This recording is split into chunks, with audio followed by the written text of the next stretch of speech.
Hi friends, എല്ലാവർക്കും super നോട്ട്സിൻ്റെ ഒരു അധ്യായത്തിലേക്ക് സ്വാഗതം. ഇന്ന് നമ്മൾ നോക്കാൻ പോകുന്നത് ദേവസ്വത്തിന് വേണ്ടി ഗുരുവായൂരപ്പൻ്റെ ഒരു ദിവസം എന്നൊരു കൺസെപ്റ്റാണ് നമ്മൾ നോക്കാൻ പോകുന്നത്. കാരണം ഗുരുവായൂരപ്പൻ്റെ ഒരു ദിവസത്തെ നോർമൽ ഒരു ദിവസമുള്ള ചടങ്ങുകൾ എന്തൊക്കെ, ഇതൊക്കെ നമുക്ക് പഠിക്കാനുള്ളതെന്ന്. ഓക്കെ ആണല്ലോ.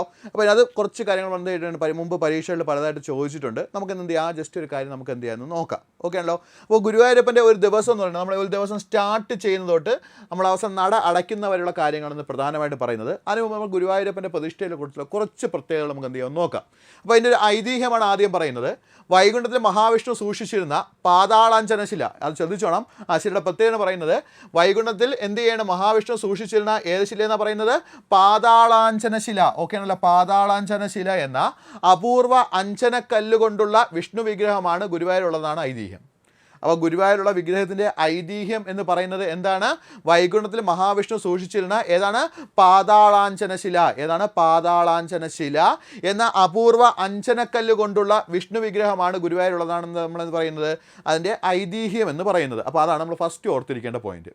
അപ്പോൾ ആദ്യം ഞാൻ പറയും ഗുരുവായൂർ ദിവസമാണ് പറയുന്നതെങ്കിൽ നമ്മൾ ആദ്യം നോക്കാൻ പോകുന്നത് എന്താണ്, ആ ഗുരുവായൂരപ്പൻ്റെ വിഗ്രഹത്തിൻ്റെ പ്രത്യേകതയാണ് നമ്മൾ പറയാൻ പോകുന്നത്. നമ്മളിപ്പോൾ എല്ലാവരും ഗുരുവായൂർ ദേവസ്വത്തിന് വേണ്ടിയാണ് നമ്മൾ തയ്യാറെടുക്കുന്നത് അല്ലേ. അപ്പോൾ അതിന് മുമ്പ് നമ്മൾ എന്ത് ചെയ്യുക, അതിൻ്റെ വിഗ്രഹത്തിൻ്റെ പ്രത്യേകത നമുക്കൊന്ന് എന്ത് ചെയ്യാം, ആദ്യം ഒന്ന് പഠിച്ചു വയ്ക്കാം. എന്താ വിഗ്രഹത്തിൻ്റെ പ്രത്യേകത പറഞ്ഞത്, വൈകുണ്ഠത്തിൽ മഹാവിഷ്ണു സൂക്ഷിച്ചിരുന്ന പാതാളാഞ്ജനശില എന്ന അപൂർവ അഞ്ജനക്കല്ല് കൊണ്ടുള്ള വിഗ്രഹമാണ് ഇവിടെയുള്ളത്, ഗുരുവായൂരുള്ളതെന്നാണ് നമ്മൾ എന്ത് ചെയ്യുന്നത്, ഐതിഹ്യമായിട്ട് പറയപ്പെടുന്നത്. ഇനി ശ്രദ്ധിക്കേണ്ടത്, വിഷ്ണു ഭഗവാനിൽ നിന്ന് ബ്രഹ്മാവ് വഴി ആരിലേക്ക് എത്തുന്നു, കശ്യപ പ്രജാപതിയിലേക്കും. വിഷ്ണു ഭഗവാനിൽ നിന്ന് ബ്രഹ്മാവ് വഴി ആർക്ക്, കശ്യപ പ്രജാപതിയും, പിന്നീട് ആരാണ്, വസുദേവരും, പിന്നീട് ശ്രീകൃഷ്ണനും ഈ വിഗ്രഹം പൂജിച്ചു എന്ന് എന്ത് ചെയ്യുന്നുണ്ട്, ഐതിഹ്യം പറയുന്നുണ്ട്. ഓക്കെ ആണല്ലോ.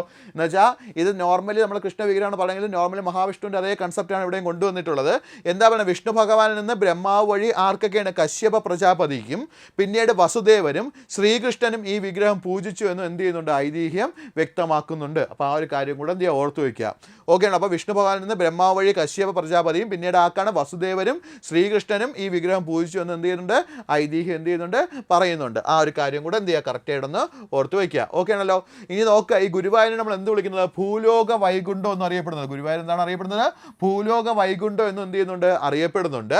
ഇവിടെ വെളുപ്പിന് എത്ര മണിക്കാണ് നട തുറക്കുന്നത്, 3 മണിക്കാണ് നട തുറക്കുന്നത്. വെളുപ്പിന് എത്ര മണിക്കാണ് നട തുറക്കുന്നത്, 3 മണിക്കാണ് നട തുറക്കുന്നത്. ആ ഒരു കാര്യം കൂടെ ഓർത്തു വയ്ക്കുക. അപ്പോൾ ഗുരുവായൂർ ഭൂലോക വൈകുണ്ഠം എന്നാണ് അറിയപ്പെടുന്നത്. ഇവിടെ വെളുപ്പിന് എത്ര മണിക്കാണ് നട തുറക്കാറുള്ളത്, 3 മണിക്കാണ് നട തുറക്കാറുള്ളത്. അതും കൂടെ ഓർത്തു വയ്ക്കുക. ഞാൻ പണ്ടൊരു ക്ലാസ്സിൽ പറഞ്ഞിട്ടുണ്ട്, ഇന്ത്യയിൽ തന്നെ ആദ്യമായിട്ട് നട തുറക്കുന്ന ക്ഷേത്രം ചോദിച്ചാൽ അതേതാണ്, അത് തിരുവാർപ്പാണ് അല്ലേ. ഫസ്റ്റ് നട തുറക്കുന്ന ക്ഷേത്രം ചോദിച്ചാൽ അത് തിരുവാർപ്പാണ്. അവിടെ 2 മണിക്കാണ് തുറക്കുന്നത്. ഗുരുവായൂർ നട തുറക്കുന്നത് എത്ര മണിക്കാണ്, അത് 3 മണിക്കാണ്. ആ കാര്യം കൂടെ ഓർത്ത് വയ്ക്കുക. അപ്പോൾ ഗുരുവായൂർ ഭൂലോക വൈകുണ്ഠം എന്ന് അറിയപ്പെടുന്ന ഇവിടെ വെളുപ്പിന് എത്ര മണിക്കാണ് നട തുറക്കുന്നത്, 3 മണിക്കാണ് നട തുറക്കുന്നത്. ആ ഒരു പോയിന്റും കൂടെ എന്ത് ചെയ്യുക, കറക്റ്റായിട്ടൊന്ന് ഓർത്ത് വയ്ക്കുക. ഓക്കെ ആണല്ലോ. ഇനി ഇവിടെ ശ്രദ്ധിക്കേണ്ട കേസ്, സാധാരണ ദിവസങ്ങളിൽ എന്താണ്, സാധാരണ ദിവസങ്ങളിൽ 5 പ്രധാന പൂജകളും, സാധാരണ ദിവസങ്ങളിൽ എന്താണ്, 5 പ്രധാന പൂജകളും, അതേപോലെ 3 ശീവേലിയും ഉൾപ്പെടെ. എത്ര ശീവേലി വരാറുണ്ട്, 3 ശീവേലിയും വരാറുണ്ട്. ഓക്കെ ആണല്ലോ. അപ്പോൾ 5 പൂജകളും 3 ശീവേലിയും ഉൾപ്പെടെ 12 ദർശനങ്ങൾ എന്നറിയപ്പെടുന്ന, എത്രയാണ്, 12 ദർശനങ്ങൾ എന്നറിയപ്പെടുന്ന പൂജകളാണ് നടക്കുന്നത്. ഓക്കെ ആണല്ലോ. അപ്പോൾ ആ പോയിന്റ് ശ്രദ്ധിച്ചോണം. എന്താ പറയുന്നത്, സാധാരണ ദിവസങ്ങളിൽ എന്താണ്, 5 പ്രധാന പൂജകളും 3 ശീവേലിയും ഉൾപ്പെടെ 12 ദർശനങ്ങൾ എന്നറിയപ്പെടുന്ന പൂജകളാണ് ഇവിടെ നടക്കാറുള്ളത്, ഗുരുവായൂർ നടക്കാറുള്ളത്. ഓക്കെ ആണല്ലോ. അപ്പോൾ ഗുരുവായൂർ നടക്കാനുള്ള പ്രധാനപ്പെട്ട കാര്യങ്ങൾ പറഞ്ഞാൽ ഒന്നുകൂടെ ഓർത്ത് വെച്ചേ. എന്താണ്, സാധാരണ ദിവസങ്ങളിൽ എന്താ പറയുന്നത്, 5 പ്രധാന പൂജകളും 3 ശീവേലിയും ഉൾപ്പെടെ എത്ര നടക്കുക, 12 ദർശനങ്ങൾ എന്നറിയപ്പെടുന്ന പൂജകളാണ് ഇവിടെ നടക്കാറുള്ളത്, ഗുരുവായൂർ നടക്കാറുള്ളത്. ആ ഒരു കാര്യം കൂടെ എന്ത് ചെയ്യുക, ഓർത്ത് വയ്ക്കുക. ഓക്കെ ആണല്ലോ. ഉദയാസ്തമന പൂജയുണ്ടെങ്കിൽ മാത്രം പൂജയുടെ എണ്ണം എത്രയായിട്ട് മാറും, 21 ആകും എന്നാണ് പറയുന്നത്. ഓക്കെ ആണല്ലോ. അപ്പോൾ ഉദയാസ്തമന പൂജയുണ്ടെങ്കിൽ പൂജയുടെ എണ്ണം എത്രയായിട്ട് മാറും, 21 ആയിട്ട് മാറും. ആ ഒരു കാര്യം കൂടെ ഓർത്ത് വെച്ചോണം. അപ്പോൾ ഉദയാസ്തമന പൂജയുണ്ടെങ്കിൽ പൂജയുടെ എണ്ണം എത്രയായിട്ട് മാറും, 21 ആയി മാറും എന്നുള്ള കാര്യം കൂടെ എന്ത് ചെയ്യുക, ഓർത്ത് വയ്ക്കുക. അപ്പോൾ പറഞ്ഞാൽ ഓർത്ത് വയ്ക്കുക, ഗുരുവായൂർ നമ്മൾ എന്തെന്ന് വിളിക്കുകയാണ്, ഭൂലോക വൈകുണ്ഠം എന്ന് വിളിക്കാറുണ്ട്. എത്ര മണിക്കാണ് നട തുറക്കുന്നതെന്ന് ചോദിച്ചാൽ എത്ര മണിക്കാണ് നട തുറക്കുന്നത്, 3 മണിക്കാണ് നട തുറക്കുന്നത്. സാധാരണ ദിവസങ്ങളിൽ എത്രയാണ്, 5 പ്രധാന പൂജകളും 3 ശീവേലിയും ഉൾപ്പെടെ എന്താണ്, 12 ദർശനങ്ങൾ എന്നറിയപ്പെടുന്ന പൂജയാണ് ഇവിടെ നടക്കാറുള്ളത്. നോർമലി ആലോചിക്കുക, എന്നാൽ ഉദയാസ്തമന പൂജ ഉണ്ടെങ്കിൽ, എന്നാൽ ക്ഷേത്രത്തിൽ എന്തുണ്ടെങ്കിൽ ഉദയാസ്തമന പൂജയുള്ള ദിവസമാണെങ്കിൽ എത്രയാവും, പൂജകളുടെ എണ്ണം എത്രയാവും, 21 ആകും എന്നുള്ള കാര്യം കൂടെ എന്ത് ചെയ്യാവുന്നു, ഓർത്ത് വയ്ക്കുക. അപ്പോൾ ഇത്രയും കാര്യങ്ങൾ എന്ത് ചെയ്യുക, ക്ലിയർ ചെയ്തെന്ന് പഠിച്ചു മാറ്റുക. ഓക്കെ ആണല്ലോ. ഇനി നമുക്ക് ശ്രദ്ധിക്കാം, എന്ന് വെച്ചാൽ ബാക്കിയുള്ള ക്ഷേത്രങ്ങളിൽ നിന്നും ചെറിയ വ്യത്യാസമുണ്ട്. എവിടെയെന്ന് പറയുന്നത് നമ്മുടെ ഗുരുവായൂർ എന്ന് പറയുന്നത്. ഇനി ഗുരുവായൂരിലെ നിത്യ പൂജ എന്ന് വെച്ചാൽ നോർമൽ ഒരു ദിവസം നിത്യ പൂജയാണെങ്കിൽ ഞാൻ പ്രധാനമായിട്ട് പറയാം പറയാൻ പോകുന്നത്. അതിൽ ഫസ്റ്റ് ആലോചിക്കുക, ഒന്നാമത്തെ പൂജ നമ്മൾ എന്ത് വിളിക്കുന്നത്? നിർമ്മാല്യം എന്ന് വിളിക്കും. ഒന്നാമത്തെ പൂജ നമ്മൾ എന്താ വിളിക്കുന്നത്? നിർമ്മാല്യം എന്ന് വിളിക്കും. രാവിലെ 3 തൊട്ട് 3:20 വരെയാണ് നിർമ്മാല്യം എന്ന് പറയുന്നത്. 3 മണി മുതൽ 3:20 വരെയാണ് ഏതെന്ന് പറയുന്നത്? നിർമ്മാല്യം എന്ന് പറയുന്നത്. ഓക്കെ ആണല്ലോ? അല്ലെങ്കിൽ ഗുരുവായൂരൊക്കെ പോകുമ്പോൾ ആലോചിച്ചാൽ രാവിലെ 3 തൊട്ട് 3:20 വരെയാണ് ഏതെന്ന് പറയുന്നത്?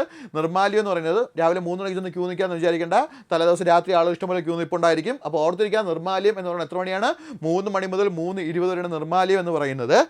തലേന്ന് ചാർത്തിയ അലങ്കാരങ്ങളോടെ ഭഗവാനെ ദർശിക്കുന്നതാണ് നിർമ്മാല്യം എന്ന് പറയുന്നത്. അപ്പോൾ നിർമ്മാല്യ ദർശനം എന്ന് പറയുന്നത് തലേ ദിവസം രാത്രി ചാർത്തിയ അലങ്കാരങ്ങളോട് കൂടി അടുത്ത ദിവസം രാവിലെ കാണുന്ന ചടങ്ങാണ് നമ്മൾ ഏതെന്ന് പറയുന്നത്? നിർമ്മാല്യം എന്ന് പറയുന്നത്. വളരെ ഇമ്പോർട്ടൻ്റ് ആണ്, ഓർത്തു വയ്ക്കുക. അപ്പോൾ നിർമ്മാല്യ ദർശനം എന്ന് പറയുന്നത് എന്താണ്? തലേന്ന് ചാർത്തിയ അലങ്കാരങ്ങളോടെ ഭഗവാനെ ദർശിക്കുന്നതാണ് ഏതെന്ന് പറയുന്നത്? നിർമ്മാല്യം എന്ന് പറയുന്നത്. അപ്പോൾ ഒന്നാമത്തെ കാര്യമായി. ഒന്നാമത്തെ എന്താ പറയുന്നത്? നിർമ്മാല്യം. എത്രയാണ്? രാവിലെ 3 മണി തൊട്ട് 3:20 വരെയാണ് നിർമ്മാല്യ ദർശനം എന്ന് പറയുന്നത്.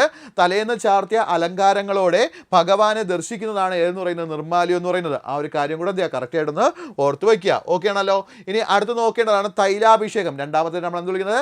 തൈലാഭിഷേകം വരുന്നുണ്ട്, വാഗച്ചാർത്ത് വരുന്നുണ്ട്, ശംഖാഭിഷേകം വരുന്നുണ്ട്. അപ്പോൾ 3 കാര്യങ്ങളാണ് അതിന് ശേഷം നടക്കുന്നത്. അപ്പം നിർമ്മാല്യം കഴിഞ്ഞിട്ട് അടുത്ത് നടക്കുന്ന ചടങ്ങുകൾ ചോദിച്ചാൽ ഏതൊക്കെയാണ്? തൈലാഭിഷേകം വരുന്നുണ്ട്, അതേപോലെ ഏത് വരുന്നുണ്ട്? വാഗച്ചാർത്ത് വരുന്നുണ്ട്, ശംഖാഭിഷേകം വരുന്നുണ്ട്. എത്ര മണിയുടെ എത്ര മണി വരെ? 3:20 തൊട്ട് 3:30 വരെയുള്ള ടൈം. ഓക്കെ, 3:20 തൊട്ട് 3:30 ടൈമാണ് ഏതൊക്കെ നടക്കുന്നത്? തൈലാഭിഷേകം, വാഗച്ചാർത്ത്, ശംഖാഭിഷേകം. ഓക്കെ ആണല്ലോ? ഇനി നോക്കുക, എന്താണ് തൈലാഭിഷേകം എന്ന് ചോദിച്ചു കഴിഞ്ഞാൽ തലേ ദിവസത്തെ ആടാഭരണങ്ങൾ നീക്കിയ ശേഷം തൈലാഭിഷേകം നടക്കും. തലേ ദിവസത്തെ ആടാഭരണങ്ങൾ നീക്കിയ ശേഷം എന്താണ് നടക്കുന്നത്? തൈലാഭിഷേകമാണ് നടക്കുന്നത്. ശുദ്ധമായ നല്ലെണ്ണയാണ് എന്ത് ചെയ്യുന്നത്? ഇതിന് ഉപയോഗിക്കുന്നത്. ശുദ്ധമായ എന്താണ് ഉപയോഗിക്കുന്നത്? നല്ലെണ്ണയാണ് എന്തിനു ഉപയോഗിക്കുന്നത്? തൈലാഭിഷേകത്തിന് ഉപയോഗിക്കുന്നത്. എന്ന് വെച്ച് കഴിഞ്ഞാൽ ആടാഭരണങ്ങളെല്ലാം മാറ്റിയതിന് ശേഷം നല്ലെണ്ണ കൊണ്ട് എന്ത് ചെയ്യും? നമ്മൾ നല്ലെണ്ണ കൊണ്ട് എന്ത് ചെയ്യുക? ക്ലീൻ ചെയ്യുക, അല്ലെങ്കിൽ നല്ലെണ്ണ ഒഴിക്കുക. ആ ഒരു ചടങ്ങാണ് നമ്മൾ എന്ത് വിളിക്കുന്നത്? അഭിഷേകം ചെയ്യുക. നല്ലെണ്ണ കൊണ്ട് എന്ത് ചെയ്യുക? അഭിഷേകം ചെയ്യുക. ആ ഒരു ചടങ്ങിനെ നമ്മൾ എന്ത് വിളിക്കുന്നത്? തൈലാഭിഷേകം എന്ന് വിളിക്കുന്നത്. അപ്പോൾ തൈലാഭിഷേകം എന്ന് ഉപയോഗിക്കുന്ന എണ്ണ ചോദിച്ചാൽ ഏതാണ്? നല്ലെണ്ണയാണ്. എത്രയാണ്? നല്ലെണ്ണയാണ്. അത് ഓർത്ത് വയ്ക്കുക. ചക്കിലാട്ടിയാണ് നമ്മൾ നോർമലായിട്ട് പറയുന്നത്. ചക്കിലാട്ടിയ എത്ര നാഴി നല്ലെണ്ണ? 8 നാഴി നല്ലെണ്ണ. ചക്കിലാട്ടി എത്രയാണ്? 8 നാഴി നല്ലെണ്ണ. തലേ ദിവസം തന്നെ എന്ത് ചെയ്യണം? വെള്ളിക്കുടത്തിലാക്കി ഇല കൊണ്ട് കുടം മൂടി വയ്ക്കും. ഇതാണ് എന്ത് ചെയ്യുന്നത്? തൈലാഭിഷേകം ചെയ്യാൻ എടുക്കുന്നത്. അപ്പോൾ തൈലാഭിഷേകം ചെയ്യാൻ എടുക്കുന്ന എണ്ണയ്ക്ക് ഒരു പ്രത്യേകതയുണ്ട്. എന്താ പറയുന്നത്? അത് നോർമലി കടയിൽ നിന്ന് വാങ്ങിച്ച എണ്ണ പറ്റൂല. എന്ത് ചെയ്യണം? ചക്കിലാട്ടിയ നല്ലെണ്ണ തന്നെയാണ് എടുക്കുന്നത്. ചക്കിലാട്ടിയ എത്ര നല്ലെണ്ണ? 8 നാഴി നല്ലെണ്ണ. ആ കണക്കൊന്ന് ഓർത്ത് വെച്ചോണം. ചക്കിലാട്ടിയ എത്ര എള്ളെണ്ണയാണ്? 8 നാഴി നല്ലെണ്ണ. ഓക്കെ ആണല്ലോ? 8 നാഴി നല്ലെണ്ണ തലേ ദിവസം തന്നെ എന്ത് ചെയ്യും? വെള്ളിക്കുടത്തിലാക്കിയിട്ട് എന്ത് ചെയ്യും? ഇല കൊണ്ട് മൂടി വയ്ക്കും. ഇതാണ് അടുത്ത ദിവസം എന്ത് ചെയ്യുന്നത്? തൈലാഭിഷേകം ചെയ്യാൻ വേണ്ടി എന്ത് ചെയ്യുന്നത്? എടുക്കുന്നത്. ആ ഒരു പോയിന്റ് കൂടെ ഓർത്ത് വയ്ക്കുക. അപ്പോൾ തൈലാഭിഷേകം എന്താണ്? ചക്കിലാട്ടിയ 8 നാഴി നല്ലെണ്ണ തലേ ദിവസം തന്നെ എന്തായും? വെള്ളിക്കുടത്തിലാക്കിയിട്ട് ഇല കൊണ്ട് മൂടി വയ്ക്കും. അതിനുശേഷം അത് അടുത്ത ദിവസം എന്ത് ചെയ്യുന്നു? തൈലാഭിഷേകത്തിന് വേണ്ടി എടുക്കുന്നു. എന്താ? നമ്മളെ എണ്ണ കൊണ്ട് എന്ത് ചെയ്യുക? അഭിഷേകം ചെയ്യുക. 8 കുടങ്ങളിലുള്ള എണ്ണ കൊണ്ട് എന്താണ്? 8 നാഴി നല്ലെണ്ണ കൊണ്ട് എന്ത് ചെയ്യുക? അഭിഷേകം ചെയ്യുക. ഇത്രയും നമ്മൾ എന്ത് ചെയ്യുന്നുള്ളൂ? 8 കുടമല്ല, 8 നാഴി നല്ലെണ്ണ കൊണ്ട് എന്ത് ചെയ്യുക? അഭിഷേകം ചെയ്യുക. ഇതിനെയാണ് നമ്മൾ എന്ത് വിളിക്കുന്നത്? തൈലാഭിഷേകം എന്ന് പറയുന്നത്. അപ്പോൾ ഗുരുവായൂരപ്പൻ്റെ അടുത്ത ചടങ്ങ് ചോദിച്ചതാണ് തൈലാഭിഷേകമാണ്. അത് കഴിഞ്ഞിട്ട് അടുത്താണ് നമുക്ക് ഏത് വരുന്നത്? വാഗച്ചാർത്ത് വരുന്നത്. ഓക്കെ ആണല്ലോ? തൈലാഭിഷേകം കഴിയുമ്പോഴാണ് വാഗച്ചാർത്ത്. എണ്ണ നിശേഷം തുടച്ചു നീക്കിയ ശേഷം വിഗ്രഹത്തിൽ നെന്മേനി വാഗപ്പൊടി വിതറും. ഇതിനെയാണ് നമ്മൾ എന്ത് വിളിക്കുന്നത്? വാഗച്ചാർത്ത് എന്ന് വിളിക്കുന്നത്. അപ്പോൾ ഓർക്കേണ്ട പോയിന്റ് എന്താണ്? വാഗച്ചാർത്ത്. ഗുരുവായൂരപ്പൻ്റെ വാഗച്ചാർത്ത് എന്താണെന്ന് ചോദിച്ചാൽ എന്താണ്? ഈ തൈലം നമ്മൾ തൈലാഭിഷേകം ചെയ്യണം, അല്ലെങ്കിൽ അഭിഷേകം ചെയ്ത എണ്ണ തുടച്ച് മാറ്റിയതിന് ശേഷം എന്തുകൊണ്ട്? നെന്മേനി. എന്താണ് പറയുന്നത്? നെന്മേനി. ഓക്കെ ആണല്ലോ? അത് ഓർത്ത് വയ്ക്കാം. നെന്മേനി എന്തുകൊണ്ട്? വാഗപ്പൊടി കൊണ്ട്. നെന്മേനി വാഗപ്പൊടി കൊണ്ട് വിതറും. ഇതിനെയാണ് നമ്മൾ എന്ത് വിളിക്കുന്നത്? വാഗച്ചാർത്ത് എന്ന് വിളിക്കുന്നത്. അപ്പം എണ്ണയെല്ലാം തുടച്ച് മാറ്റിയതിന് ശേഷം അവിടെ എന്തുകൊണ്ട്? നെന്മേനി വാഗപ്പൊടി കൊണ്ട് എന്ത് ചെയ്യും? മൂടും, അല്ലെങ്കിൽ വിതറും. അതിനെയാണ് നമ്മൾ എന്ത് വിളിക്കുന്നത്? വാഗച്ചാർത്ത് എന്ന് വിളിക്കുന്നത്. അപ്പോൾ രണ്ടാമത്തെ പോയിന്റ് ഓർത്ത് വയ്ക്കുക. അപ്പോൾ എന്താണ് വാഗച്ചാർത്ത് എന്ന് ഓർത്ത് വയ്ക്കുക. അപ്പോൾ തൈലാഭിഷേകം കഴിയുമ്പോഴാണ് എന്ത് ചെയ്യുന്നത്? വാഗച്ചാർത്ത് നടത്താറുള്ളത്. എണ്ണ നിശേഷം തുടച്ച് നീക്കിയതിന് ശേഷം എന്താണ്? നമ്മൾ ഈ എന്താണ്? തൈലാഭിഷേകത്തിൻ്റെ നല്ലെണ്ണ മൊത്തം തുടച്ചു നീക്കിയതിന് ശേഷം എന്തുകൊണ്ട്? ആ വിഗ്രഹത്തിൽ നെന്മേനി വാഗപ്പൊടി വിതറും. ഇതിനെയാണ് നമ്മൾ എന്ത് വിളിക്കുന്നത്? വാഗച്ചാർത്ത് എന്നറിയപ്പെടുന്നത്. ആ ഒരു പോയിന്റ് കൂടെ ഓർത്ത് വയ്ക്കുക. വാഗച്ചാർത്തിന് ശേഷമാണ് ഏതും ചെയ്യാറുള്ളത്? ശംഖാഭിഷേകം. വാഗച്ചാർത്തിന് ശേഷം എന്താണ് ചെയ്യാറുള്ളത്? ശംഖാഭിഷേകമാണ്. വലംപിരി ശംഖിൽ എന്താണ്? വലംപിരി ശംഖിൽ എന്താണ്? തീർത്ഥജലം നിറച്ച് വേദമന്ത്രങ്ങൾ ഉരുവിട്ടുകൊണ്ട് എന്ത് ചെയ്യുക? അഭിഷേകം നടത്തുന്നു. ഇനിയാണ് നമ്മൾ എന്ത് വിളിക്കുന്നത്? ശംഖാഭിഷേകം എന്ന് വിളിക്കുന്നത്. വാഗച്ചാർത്തിന് ശേഷം ശംഖാഭിഷേകമാണ്. വലംപിരി ശംഖിൽ തീർത്ഥജലം നിറച്ച് വേദബന്ധങ്ങൾ ഉരുവിട്ടുകൊണ്ട് എന്ത് ചെയ്യും? അഭിഷേകം നടത്തുന്നു. ഇനി നമ്മൾ എന്ത് വിളിക്കുന്നത്? ശംഖാഭിഷേകം എന്ന് വിളിക്കുന്നത്. ഇതിനുശേഷം അതിനുശേഷം എന്താണ്? സ്വർണ്ണ കുടം കൊണ്ട് അല്ലെങ്കിൽ സ്വർണ്ണം കൊണ്ടുള്ള കുടത്തിൽ തീർത്ഥജലം കൊണ്ട് എന്ത് ചെയ്യുന്നു? അഭിഷേകം നടത്തുന്നു. സ്വർണ്ണ കുടം കൊണ്ട് അല്ലെങ്കിൽ സ്വർണ്ണം കൊണ്ടുള്ള കുടം കൊണ്ട് എന്ത് ചെയ്യുന്നു? തീർത്ഥാഭിഷേകം അല്ലെങ്കിൽ തീർത്ഥജലം കൊണ്ട് എന്ത് ചെയ്യുന്നു? അഭിഷേകവും നടത്തുന്നു. അപ്പോൾ ഇത്രയും കാര്യങ്ങളാണ് രണ്ടാമത്തെ ചടങ്ങ്. അപ്പോൾ ഒന്നാമതായിട്ട് നമ്മൾ എന്താ പറഞ്ഞത്? ഒന്നാമതായിട്ട് നമ്മൾ എന്താണ്? നിർമ്മാല്യ ദർശനം പറഞ്ഞു. ഒന്നാമത് നമ്മൾ എന്ത് പറഞ്ഞു? നിർമ്മാല്യ ദർശനം പറഞ്ഞു. നിർമ്മാല്യ ദർശനത്തിൻ്റെ 3 മണി തൊട്ട് 3:20 വരെയാണ് തലേന്ന് ചാർത്തിയ അലങ്കാരങ്ങളോട് കാണുന്നതിന് നമ്മൾ എന്ത് വിളിക്കുന്നത്? നിർമ്മാല്യ ദർശനം എന്ന് പറയുന്നത്. നിർമ്മാല്യ ദർശനം കഴിഞ്ഞിട്ട് ഈ തലേന്ന് ചാർത്തിയ ആഭരണങ്ങളെല്ലാം മാറ്റിയതിന് ശേഷം എന്ത് ചെയ്യുന്നുണ്ട്? തൈലാഭിഷേകം ചെയ്യുന്നുണ്ട് അല്ലേ? തൈലാഭിഷേകത്തിന് എന്താ ഉപയോഗിക്കുന്നത്? ചക്കിലാട്ടിയ നല്ലെണ്ണയാണ് ഉപയോഗിക്കുന്നത്. അളവ് ചോദിച്ചാൽ എത്രയാണ്? 8 നാഴി നല്ലെണ്ണയാണ് എന്ത് ചെയ്യുന്നത്? ഇതിനു വേണ്ടി ഉപയോഗിക്കുന്നത്. അതും കൂടെ ഓർത്ത് വയ്ക്കുക. അപ്പോൾ അതിൽ ശ്രദ്ധിക്കേണ്ട ഏറ്റവും പ്രധാനപ്പെട്ട പോയിന്റ്, എത്ര നല്ലെണ്ണ ചോദിച്ചാൽ 8 നാഴി നല്ലെണ്ണ. അതാണ് നിങ്ങൾ എന്ത് ചെയ്യേണ്ടത്? കറക്റ്റായിട്ടൊന്ന് പഠിച്ചു വെക്കേണ്ടത്. 8 നാഴി നല്ലെണ്ണ. അത് കറക്റ്റായിട്ട് എന്ത് ചെയ്യുക? ഒന്ന് പഠിച്ചു വയ്ക്കുക. അപ്പോൾ എത്രയാണ്, എന്തിനാണ് തൈലാഭിഷേകത്തിന് ഉപയോഗിക്കുന്നത് ചോദിച്ചാൽ എന്താണ് തൈലാഭിഷേകം ഉപയോഗിക്കുന്നത്? 8 നാഴി നല്ലെണ്ണയാണ് എന്ത് ചെയ്യുന്നത്? തൈലാഭിഷേകത്തിന് ഉപയോഗിക്കുന്നത്. അതാണ് കറക്റ്റായിട്ട് പഠിച്ചു വെക്കേണ്ടത്. ഓക്കെ ആണല്ലോ? അടുത്ത് തൈലാഭിഷേകം കഴിഞ്ഞാൽ അടുത്ത് ചെയ്യുന്നത് എന്താണ്? വാഗച്ചാർത്താണ്. തൈലാഭിഷേകം കഴിഞ്ഞാൽ എന്താണ് അടുത്ത് ചെയ്യുന്നത്? വാഗച്ചാർത്താണ്. എന്ത് ചെയ്യുന്നു? ഈ എണ്ണയെല്ലാം തുടച്ചു മാറ്റിയതിന് ശേഷം നെന്മേനി വാഗപ്പൊടി വിതറും. അതിനെ നമ്മൾ എന്ത് വിളിക്കുന്നത്? വാഗച്ചാർത്ത് എന്ന് വിളിക്കുന്നത്. ഓക്കെ ആണല്ലോ? അപ്പോൾ തൈലാഭിഷേകം കഴിഞ്ഞതിന് ശേഷം ഈ എണ്ണയെല്ലാം തുടച്ച് മാറ്റിയിട്ട് എന്ത് ചെയ്യും? നെന്മേനി വാഗപ്പൊടി വിതറും. ഇതിനെയാണ് നമ്മൾ എന്ത് വിളിക്കുന്നത്? വാഗച്ചാർത്ത് എന്ന് വിളിക്കുന്നത്. അതും കൂടെ ഓർത്ത് വയ്ക്കുക. വാഗച്ചാർത്തിന് ശേഷം അതിനുശേഷം ചെയ്യുന്നതാണ് ശംഖാഭിഷേകമാണ്. അതിനുശേഷം എന്ത് ചെയ്യും? സ്വർണ്ണം കൊണ്ടുള്ള കുടത്തിൽ എന്ത് ചെയ്യും? തീർത്ഥജലങ്ങളും എന്ത് ചെയ്യും? അഭിഷേകം ചെയ്യും. അപ്പോൾ അതാണ് അടുത്ത അഭിഷേകം എന്ന് പറയുന്നത്. അപ്പോൾ 2 ചടങ്ങുകൾ എന്തായി? ക്ലിയർ ആയല്ലോ? അപ്പോൾ എന്തൊക്കെയാണ് പറഞ്ഞത്? നിർമ്മാല്യ ദർശനവും പറഞ്ഞു, അതേപോലെ തൈലാഭിഷേകം, വാഗച്ചാർത്ത്, ശംഖാഭിഷേകം പറഞ്ഞു. 2 കാര്യങ്ങൾ എന്ത് ചെയ്യുക? ക്ലിയർ ചെയ്ത് ഓർത്ത് വയ്ക്കുക. അപ്പോൾ എന്താണ്? തൈലാഭിഷേകം, വാഗച്ചാർത്ത്, ശംഖാഭിഷേകം എത്ര വരെയാണ്? 3:20 തൊട്ട് 3:30 വരെയാണ് ഏതെന്ന് പറയുന്നത് അതിൻ്റെ ടൈം എന്ന് പറയുന്നത്. അതും കൂടെ എന്ത് ചെയ്യുക? കറക്റ്റായിട്ടൊന്ന് ഓർത്ത് വയ്ക്കുക. ഇനി അതിനുശേഷം 3:30 തൊട്ട് 4:15 വരെയുള്ള ടൈം എന്ന് പറയുന്നത് എന്താണ്? മലർ നിവേദ്യം, അതേപോലെ അലങ്കരിക്കൽ. ഈ ചടങ്ങുകളാണ് എന്തെന്ന് പറയുന്നത്. അതിനുശേഷമുള്ളതാണ് മലർ നിവേദ്യവും അലങ്കാരവും. മലർ നിവേദ്യവും അലങ്കാരവും ഓർത്ത് വയ്ക്കുക. മലർ നിവേദ്യവും അലങ്കാരവും ഏത് സമയം തൊട്ട് ഏത് സമയം വരെ? 3:30 മുതൽ 4:15 മണി വരെ. ഓക്കെ, 4:15 അപ്പോൾ 4:15 വരെ. 3:30 തൊട്ട് 4:15 വരെ എന്തൊക്കെയാണ്? മലർ നിവേദ്യവും അലങ്കാരവുമാണ് ചടങ്ങായിട്ട് പറയുന്നത്. ഓക്കെ ആണല്ലോ? എന്ന് വെച്ചാൽ അതിൻ്റെ ആ ചടങ്ങിൻ്റെ ഡീറ്റെയിൽ ആയിട്ട് പറയുന്നതാണ്. പട്ട് ശിരസിൽ വെച്ച് അതിന്മേൽ സ്വർണ്ണക്കിരീടം വെച്ച് വലിയ മാല കഴുത്തിൽ ചാർത്തി 2 വയസ്സ് പ്രായമുള്ള ഉണ്ണിയുടെ രൂപത്തിൽ ഭഗവാനെ എന്ത് ചെയ്യും? അലങ്കരിക്കും. അപ്പോൾ ഓർത്ത് വെച്ചോണം, ഈ ഫസ്റ്റ് നമ്മൾ ഏതൊക്കെയാണ്? ഈ തൈലാഭിഷേകവും അതേപോലെ വാഗച്ചാർത്ത് അതേപോലെ ശംഖാഭിഷേകവും ഒക്കെ കഴിഞ്ഞിട്ട് അടുത്ത് ചെയ്യുന്ന ചടങ്ങാണ് ഏത്? മലർ നിവേദ്യവും അലങ്കാരം എന്ന് പറയുന്നത്. അപ്പോൾ ഈ ചടങ്ങെല്ലാം കഴിഞ്ഞ് ശംഖാഭിഷേകം അഭിഷേകങ്ങളെല്ലാം കഴിഞ്ഞതിന് ശേഷം എന്താണ് ചെയ്യുന്നത്? പട്ട് ശിരസിൽ വെച്ചിട്ട് എന്ത് ചെയ്യും? അതിനുമേൽ സ്വർണ്ണ കിരീടം വെച്ച് എന്ത് ചെയ്യും? വലിയ മാല കഴുത്തിൽ ചാർത്തി 2 വയസ്സ് പ്രായമുള്ള, അതാണ് ശ്രദ്ധിക്കേണ്ടത്, എന്താണ്? 2 വയസ്സ് പ്രായമുള്ള ഉണ്ണിയുടെ രൂപത്തിൽ എന്ത് ചെയ്യും? ഭഗവാനെ അലങ്കരിക്കും. അതാണ് അവിടെ ഇമ്പോർട്ടൻറ്റ് ഹൈലൈറ്റ് ചെയ്ത് പഠിക്കേണ്ട പോയിന്റ്. ഉണ്ണിയുടെ രൂപത്തിൽ എന്ത് ചെയ്യും? ഭഗവാൻ എന്ത് ചെയ്യും? അലങ്കരിക്കും. ഓക്കെ ആണല്ലോ? അടുത്ത് ഓർത്ത് വെച്ചോണം, പട്ടുകോണകം ധരിപ്പിച്ച് അരഞ്ഞാണമായി മോതിരമാല ചാർത്തി കയ്യിൽ കദളിപ്പഴം കൊടുത്താണ് എന്ത് ചെയ്യുന്നത്? ഒരുക്കുന്നത്. അപ്പം ഈ മലർ നിവേദ്യത്തിന് മുമ്പ് ഭഗവാനെ ഒരുക്കുന്നത് എങ്ങനെയാണ്?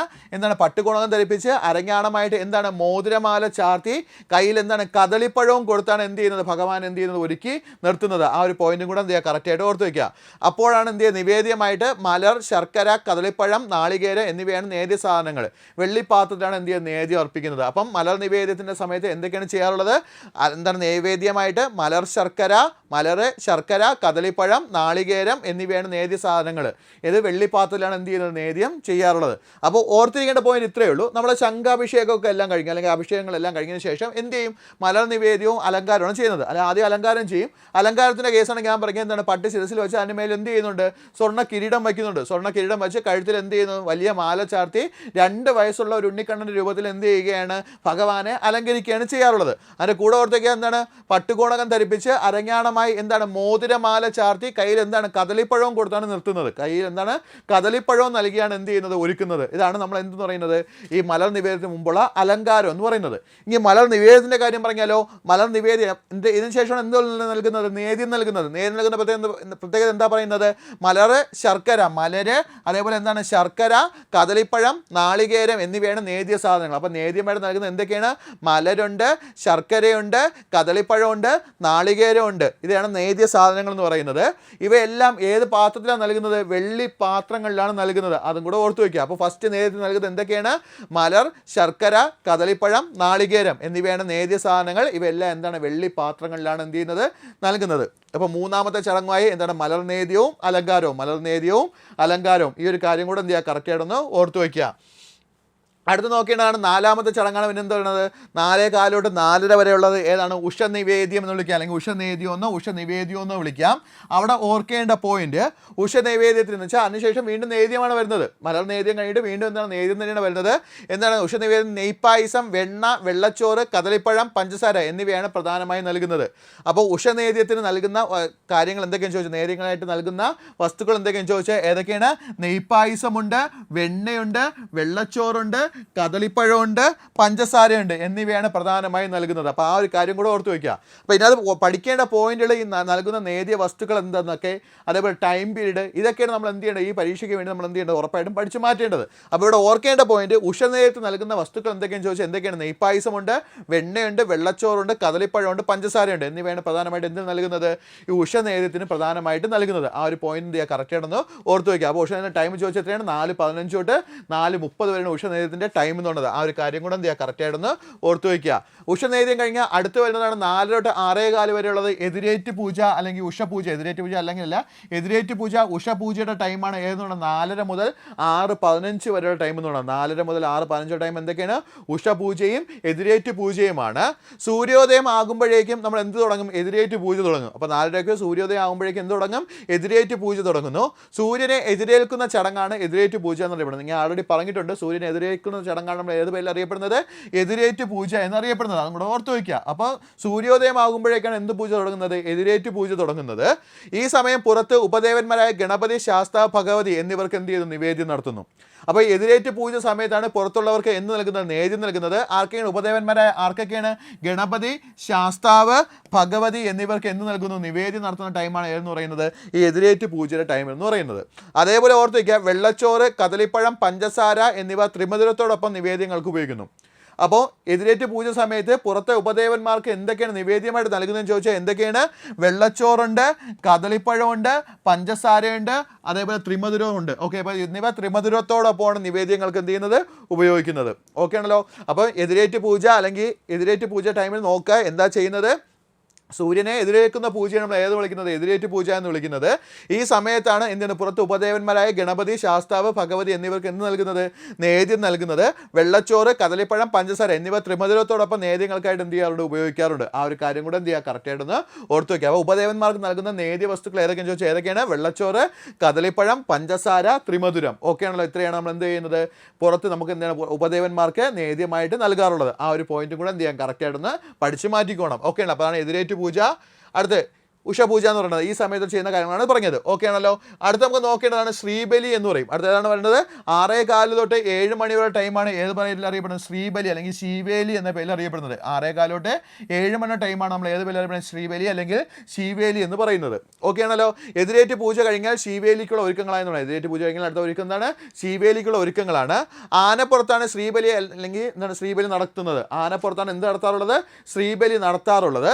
ശ്രീബലിക്ക് തിടമ്പേറ്റാൻ അതിന് അവകാശമുള്ള 13 ഇല്ലക്കാരിൽ നിന്നും ശ്രീബലിക്ക് തിടമ്പേറ്റാൻ അതിന് അവകാശമുള്ള എത്രയാണ്?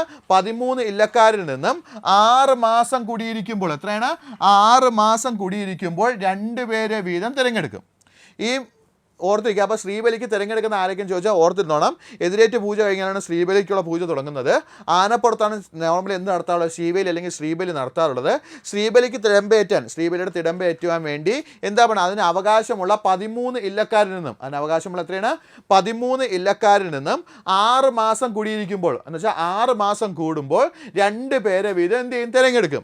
ഇവരാണ് എന്ത് ചെയ്യുന്നത്? ഇതിൻ്റെ തിടമ്പേക്കുന്നത്. എന്ന് വെച്ചാൽ തിടമ്പ് ആനവിടെ തിടമ്പ് പിടിച്ചുകൊണ്ട് നിൽക്കുന്നതിന് വേണ്ടിയിട്ടില്ലേ? അതാണ് ഉദ്ദേശിക്കുന്നത്. ഓക്കെ ആണല്ലോ. അപ്പോൾ ആനപ്പുറത്ത് ശ്രീബലിക്ക് തിടമ്പേറ്റാൻ അതിന് അവകാശമുള്ള 13 ഇല്ലക്കാരിൽ നിന്നും 6 മാസം കുടിയിരിക്കുമ്പോൾ 2 പേരെ വീതം എന്ത് ചെയ്യുന്നു? തിരഞ്ഞെടുക്കുന്നു. ഇതിൻ്റെ ഈ ശ്രീബലിക്ക് എത്ര പ്രദക്ഷിണമുണ്ടെന്ന് ചോദിച്ചാൽ എത്രയാണ്? 3 പ്രദക്ഷിണമാണുള്ളത്. ശ്രീബലിക്ക് എത്ര പ്രദക്ഷിണമാണുള്ളത്? 3 പ്രദക്ഷിണമാണുള്ളത്. അതും കൂടെ ഓർത്ത് വയ്ക്കുക. അപ്പോൾ ശ്രീബലിക്ക് എത്ര പ്രദക്ഷിണമുണ്ട്? 3 പ്രദക്ഷിണമുണ്ടെന്നും കൂടെ കാര്യം കൂടെ ആലോചിച്ച് വയ്ക്കുക. അപ്പോൾ ശ്രീബലിയുടെ ടൈം ചോദിച്ചാൽ എത്ര മണി വരെയാണ്? 6:15 മുതൽ 7 മണി വരെ ടൈമാണ് ഏതെന്ന് പറയുന്നത്? ശ്രീബലി എന്ന് പറയുന്നത്. എതിരേറ്റ് പൂജ കഴിഞ്ഞാലാണ് എന്ത് തുടങ്ങുന്നത്? ശ്രീബലിക്കുള്ള പൂജകൾ തുടങ്ങുന്നത്. സാധാരണയായിട്ട് ശ്രീബലി നടത്തുന്നത് അല്ലെങ്കിൽ ശീവേലി നടത്തുന്നത് ഏതിൻ്റെ മുകളിലാണ്? ആനപ്പുറത്താണ്. ശ്രീബലിക്ക് തിടമ്പേറ്റാൻ എന്താണ് അവകാശമുള്ള അല്ലെങ്കിൽ എന്താണ് അതിന് അവകാശമുള്ള 13 ഇല്ലക്കാരിൽ നിന്നും എത്ര പേര്? 2 പേര് 6 മാസം കൂടിയിരിക്കുമ്പോൾ എന്ത് ചെയ്ത് തിരഞ്ഞെടുക്കും? 6 മാസത്തേക്ക് 2 പേര് വെച്ച് തിരഞ്ഞെടുക്കും. ഓക്കെ ആണല്ലോ. ഇങ്ങനെ 3 പ്രദക്ഷിണമായിരിക്കും എന്തിനുള്ളത്? ശ്രീബലിക്കുള്ളത്. അപ്പോൾ ശ്രീബലിക്ക് എത്ര പ്രദക്ഷിണമാണുള്ളത്? 3 പ്രദക്ഷിണമാണുള്ളത്. അതും കൂടെ ഓർത്ത് വയ്ക്കുക. അപ്പോൾ ഗുരുവായൂരപ്പൻ്റെ ശ്രീബലിക്ക് അല്ലെങ്കിൽ ശീവേലിക്ക് എത്ര പ്രദക്ഷിണമുണ്ടെന്ന് ചോദിച്ചു കഴിഞ്ഞാൽ എത്ര പ്രദക്ഷിണമുണ്ട്? 3 പ്രദക്ഷിണമുണ്ട്. ആ പോയിന്റാണ് അവിടെ നിങ്ങൾ എന്ത് ചെയ്യേണ്ടത്? ഓർത്ത് വയ്ക്കേണ്ടത്. ഓക്കെ ആണല്ലോ. ആ ഒരു കാര്യം കൂടെ ഓർത്തിരിക്കുക. ഇനി അടുത്ത് വരുന്നതാണ് പാലഭിഷേകം, നവകാഭിഷേകം, പന്തിരടി നിവേദ്യം പൂജകൾ. അപ്പോൾ 7 തൊട്ട് 9 മണി വരെയുള്ള ടൈമിൽ ചെയ്യുന്ന പൂജകൾ എന്തൊക്കെയെന്ന് ചോദിച്ചാൽ എന്തൊക്കെയാണ്? പാലഭിഷേകം വരുന്നുണ്ട്, നവകാഭിഷേകം വരുന്നുണ്ട്, പന്തിരടി നിവേദ്യം പൂജ വരുന്നുണ്ട്. എത്ര മണി തൊട്ട് എത്ര മണി വരെ? 7 മണി തൊട്ട് 9 മണി വരെ ടൈമിൽ. ഓക്കെ ആണല്ലോ. അപ്പോൾ 7 മണി തൊട്ട് 9 മണി വരെ ടൈമിൽ എന്തൊക്കെയാണ് ചെയ്യാറുള്ളത്? പാലഭിഷേകം വരുന്നുണ്ട്, നവകാഭിഷേകം വരുന്നുണ്ട്, പന്തിരടി നിവേദ്യ പൂജ വരുന്നുണ്ട്. അപ്പോൾ 7 മണി തൊട്ട് 9 മണി വരെ. കാരണം രാവിലെ 3 മണിക്ക് തുടങ്ങി, ഇപ്പോൾ എത്ര 7 to 9 മണിയുടെ പൂജ എത്തിയിരിക്കുകയാണ്. അപ്പോൾ ഇന്നത് ചെയ്യുന്ന പറയുന്നത് ആദ്യം രുദ്രതീർത്ഥ ജലം കൊണ്ട് അഭിഷേകം നടത്തിയ ശേഷം ഇളനീര് കൊണ്ട് അഭിഷേകം നടത്തുന്നു. അത് കഴിഞ്ഞാണ് പാലഭിഷേകം. അപ്പോൾ പാലഭിഷേകം ചെയ്യുന്നതിന് മുമ്പുള്ള സ്റ്റെപ്പുകൾ ഓർത്ത് വയ്ക്കുക. എന്താണ്? ആദ്യം എന്താണ്? രുദ്രതീർത്ഥ ജലം കൊണ്ട് ആദ്യം എന്താണ്? രുദ്രതീർത്ഥ ജലം കൊണ്ട് എന്ത് ചെയ്യുന്നു? അഭിഷേകം നടത്തുന്നു. അതിനുശേഷം എന്ത് ചെയ്യുന്നു? ഇളനീര് കൊണ്ട് അഭിഷേകം നടത്തുന്നു. അതിനുശേഷം എന്ത് ചെയ്യുന്നു? ഇളനീര് കൊണ്ട് അഭിഷേകം നടത്തുന്നു.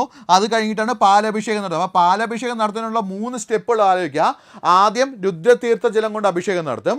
അതിനുശേഷം എന്തുകൊണ്ട് അഭിഷേകം നടത്തും? ഇളനീര് കൊണ്ട് അഭിഷേകം നടത്തും. മൂന്നാമതായിട്ടാണ് എന്ത് വരുന്നത്? പാലഭിഷേകം വരുന്നത്. അപ്പോൾ പാലഭിഷേകത്തിൻ്റെ സ്റ്റെപ്പുകൾ ആലോചിക്കുക. ആദ്യം എന്താണ്? രുദ്രതീർത്ഥ ജലം കൊണ്ട് അഭിഷേകം നടത്തുക. രണ്ടാമതായിട്ട് എന്താണ്? ഇളനീര് കൊണ്ട് അഭിഷേകം നടത്തും. മൂന്നാമതായിട്ടാണ് എന്ത് നടത്തുന്നത്? പാലഭിഷേകം നടത്തുന്നത്. അപ്പോൾ ഇത്രയും എന്താണ് ഗുരുവായൂരപ്പൻ്റെ ചടങ്ങുകൾ വരുന്ന എന്താണ്? പാലഭിഷേകത്തിന് മുമ്പായിട്ട് വരുന്ന ചടങ്ങുകളാണ്. അപ്പോൾ എന്തൊക്കെയാണ് പാലഭിഷേകം ചടങ്ങുകൾ? ആദ്യം രുദ്രതീർത്ഥ ജലം കൊണ്ടുള്ള എന്താണ്? അഭിഷേകം. രണ്ടാമത്തെ ഇളനീര് കൊണ്ടുള്ള അഭിഷേകം. മൂന്നാമതായിട്ട് എന്ത് വരുന്നുണ്ട്? പാലഭിഷേകം വരുന്നുണ്ട്. അപ്പോൾ ഇത്രയും വരുമ്പോഴാണ് എന്ത് ചെയ്യുന്നത്? പാലഭിഷേകം എന്ത് ചെയ്യുന്നത്? കഴിയുന്നത്. അതിനുശേഷം തുടർന്നാണ് നവകാഭിഷേകം. പാലഭിഷേകം കഴിഞ്ഞ് അടുത്ത സ്റ്റെപ്പ് എന്താ വരുന്നത്? നവകാഭിഷേകമാണ് വരുന്നത്. 9 കുടത്തിൽ നിറച്ച തീർത്ഥമാണ് അഭിഷേകം ചെയ്യുന്നത്. എന്താണ്? 9 കുടത്തിൽ ചേർത്ത എന്താണ്? 9 കുടത്തിലുള്ള തീർത്ഥമാണ് എന്ത് ചെയ്യുന്നത്? അഭിഷേകം ചെയ്യുന്നത്. 3 ലിറ്റർ വീതം കൊള്ളുന്ന 9 വെള്ളിക്കുടങ്ങളാണ് ഇതിന് ഉപയോഗിക്കുന്നത്. അപ്പോൾ ഓർത്തിരിക്കുക. അപ്പോൾ നമ്മൾ എന്ത് ചെയ്തു? പാലഭിഷേകം മുമ്പ് രുദ്രതീർത്ഥത്തിലുള്ള അഭിഷേകമുണ്ട്, അതിനുശേഷം ഇളനീര് അഭിഷേകമുണ്ട്, അതിനുശേഷം പാലഭിഷേകമുണ്ട്. അപ്പോൾ പാലഭിഷേകം തീർന്നു.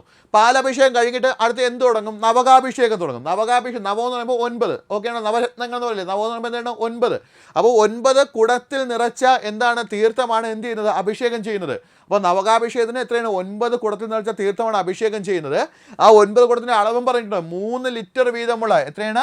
3 ലിറ്റർ വീതം കൊള്ളുന്ന 9 വെള്ളിക്കുടങ്ങളാണ് ഇതിന് ഉപയോഗിക്കുന്നത്. അപ്പോൾ നവകാഭിഷേകത്തിന് ഉപയോഗിക്കുന്ന വെള്ളിക്കുടങ്ങളുടെ എണ്ണം എത്രയാണ്? 9 ആണ്.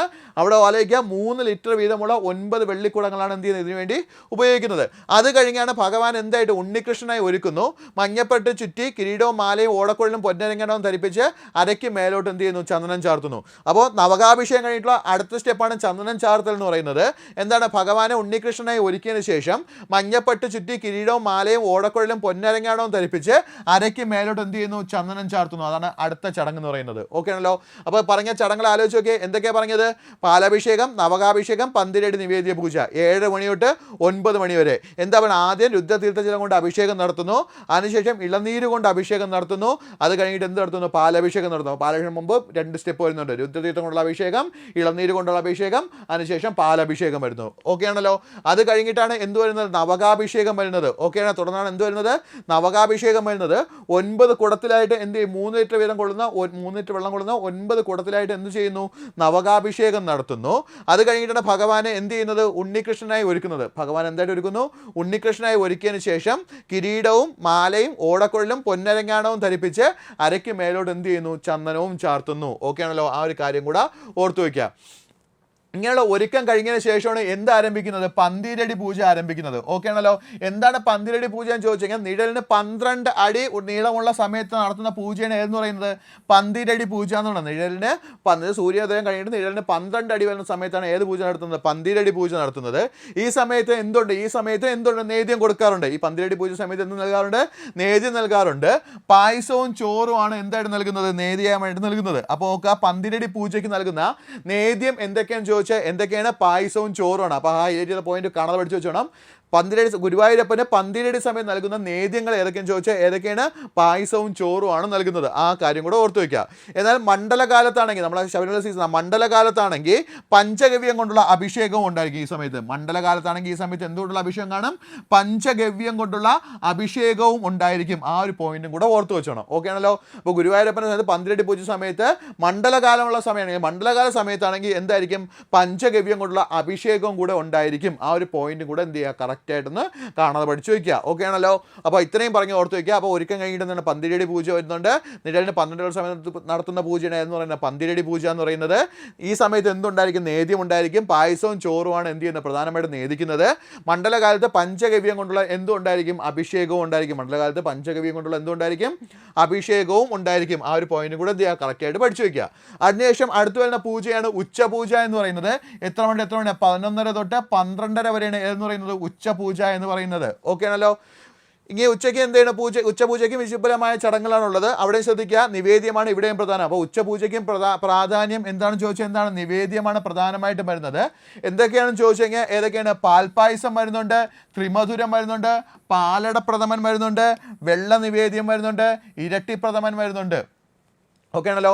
അപ്പോൾ ഉച്ച നിവേദനം വരുന്ന സാധനങ്ങൾ എന്തൊക്കെയാണെന്ന് ചോദിച്ചാൽ, വസ്തുക്കൾ എന്തൊക്കെയാണെന്ന് ചോദിച്ചാൽ എന്തൊക്കെയാണ്? പാൽപ്പായസമുണ്ട്, ത്രിമധുരമുണ്ട്, പാലടപ്രഥമനുണ്ട്, വെള്ള നിവേദ്യമുണ്ട്, ഇരട്ടിപ്രഥമനുണ്ട്. എന്നിവയ്ക്ക് പുറമെ 4 കറി, എന്നിവയ്ക്ക് പുറമെ എന്താണ്? 4 കറി നിവേദ്യം എന്നറിയപ്പെടുന്ന കാളൻ, ഓലൻ, എരിശ്ശേരി, അതേപോലെ എന്താണ്? നെയ്യിൽ വറുത്ത ഉപ്പേരി തുടങ്ങിയവയും അതിൻ്റെ കൂടെ എന്താണ്? വെണ്ണയും തൈരും പഴവും എന്നിവയും നേദിക്കുന്നു.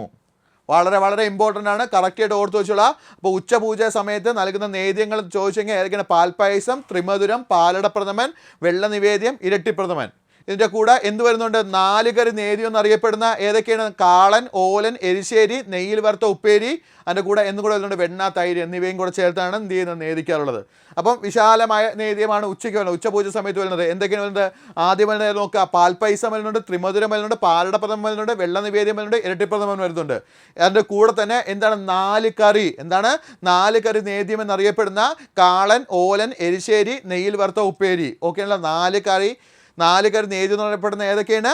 കാളൻ വരുന്നുണ്ട്, ഓലൻ വരുന്നുണ്ട്, എരിശ്ശേരി വരുന്നുണ്ട്, നെയ്യിൽ വറുത്ത ഉപ്പേരി വരുന്നുണ്ട്. അതിൻ്റെ കൂടെ ഏത് വരുന്നുണ്ട്? വെണ്ണ, തൈര്, പഴം ഇവയെ നൽകി എന്ത് ചെയ്യാറുണ്ട്? നേദിക്കാറുണ്ട്. അപ്പോൾ ഓർത്തിരിക്കുക, ഉച്ചനേരം 4 കറി നേദ്യം ഏതൊക്കെയാണെന്ന് ചോദിച്ചു കഴിഞ്ഞാൽ ഗുരുവായൂരപ്പൻ നൽകുന്ന 4 കറി നേദ്യം ചോദിക്കാൻ ചാൻസ് ഉള്ളതാണ്. 4 കറി നേദ്യം ഏതൊക്കെയാണെന്ന് ചോദിച്ചാൽ ഏതൊക്കെയാണ്? കാളൻ, ഓലൻ, എരിശ്ശേരി. കാളൻ, ഓലൻ, എരിശ്ശേരി. അതിൻ്റെ കൂടെ ആര് വരുന്നുണ്ട്? നെയ്യിൽ വറുത്ത ഉപ്പേരി വരുന്നുണ്ട്. നെയ്യിൽ വറുത്ത ഉപ്പേരി വരുന്നതാണ് ഏതെന്ന് പറയുന്നത്? 4 കറി നേദ്യം എന്ന് പറയുന്നത്. ഓക്കെ ആണല്ലോ. അതൊന്ന് കറക്റ്റായിട്ട് ഓർത്ത് വയ്ക്കുക. അതിൻ്റെ കൂടെ ഏത് വരുന്നുണ്ട്? വെണ്ണ, തൈര്, പഴം എന്നിവയും കൂടെ നമ്മൾ എന്ത് ചെയ്യാറുണ്ട്? നേദിക്കാറുണ്ട്. ആ ഒരു കാര്യം കൂടെ എന്ത് ചെയ്യുക? കറക്റ്റായിട്ടൊന്ന് ഓർത്ത് വയ്ക്കുക. ഓക്കെ ആണല്ലോ. ഓക്കെ. അപ്പോൾ ഇത്രയാണ് നമ്മൾ എന്ത് ചെയ്യാറുള്ളത്? ഉച്ചപൂജയ്ക്ക് പ്രധാനമായിട്ടും നേദ്യമായിട്ട് നൽകാറുള്ളത്. ആ ഒരു കാര്യം കൂടെ എന്ത് ചെയ്യുക? ഒന്ന് ഓർത്ത് വയ്ക്കുക. അതിനുശേഷം നേദ്യം കഴിഞ്ഞാൽ പിന്നെയും വീണ്ടും എന്താണ്? പൂജയാണ്. നടയടച്ചാണ് ഈ പൂജ ചെയ്യാറുള്ളത്. അപ്പോൾ നേദ്യം കഴിഞ്ഞിട്ട് വീണ്ടും എന്ത് ചെയ്യും? പൂജയുണ്ട്. അത് നടയടച്ചാണ് ഈ പൂജ ചെയ്യാറുള്ളത്. ഈ സമയം പുറത്ത് ഇടയ്ക്കയുടെ അകമ്പടിയോടെ അഷ്ടപതി പാടും. അപ്പോൾ ഉച്ചപൂജ സമയത്ത്, നടയടച്ചുള്ള പൂജ സമയത്താണ് എന്ത് പാടുന്നത്? അഷ്ടപതി പാടുന്നത്. ആ ഒരു കാര്യം കൂടെ എന്ത് ചെയ്യുക? ഒന്ന് ഓർത്ത് വയ്ക്കുക. അടുത്ത ഭഗവാനെ ചതുർബാഹു ആയിട്ടാണ് എന്ത് ചെയ്യുന്നത്? ഒരുക്കുന്നത്.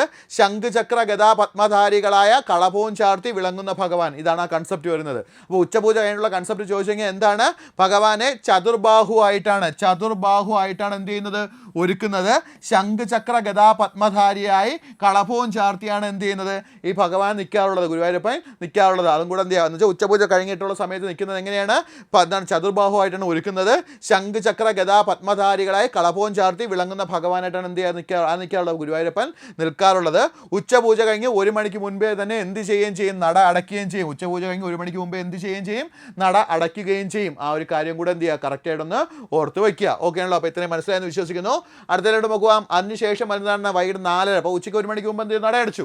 അതിനുശേഷം വൈകിട്ട് 4:30 തൊട്ട് 5 മണി വരെ ടൈം. 4:30 തൊട്ട് 5 മണി വരെ ടൈം. ഇനി നമ്മൾ എന്ത് വിളിക്കുന്നത്? കാഴ്ച ശീവേലി എന്ന് വിളിക്കും. ഓക്കെ ആണല്ലോ. 4:30 തൊട്ട് 5 മണി വരെ ടൈമാണ് വീണ്ടും നട തുറക്കും വൈകിട്ട്.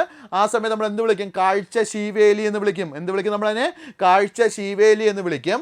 വൈകുന്നേരം 4:30ക്കാണ് നട തുറക്കുന്നത്. നട തുറക്കുന്ന ടൈം ഓർത്ത് വയ്ക്കുക. എത്രയാണ്? 4:30ക്കാണ് നട തുറക്കുന്നത്.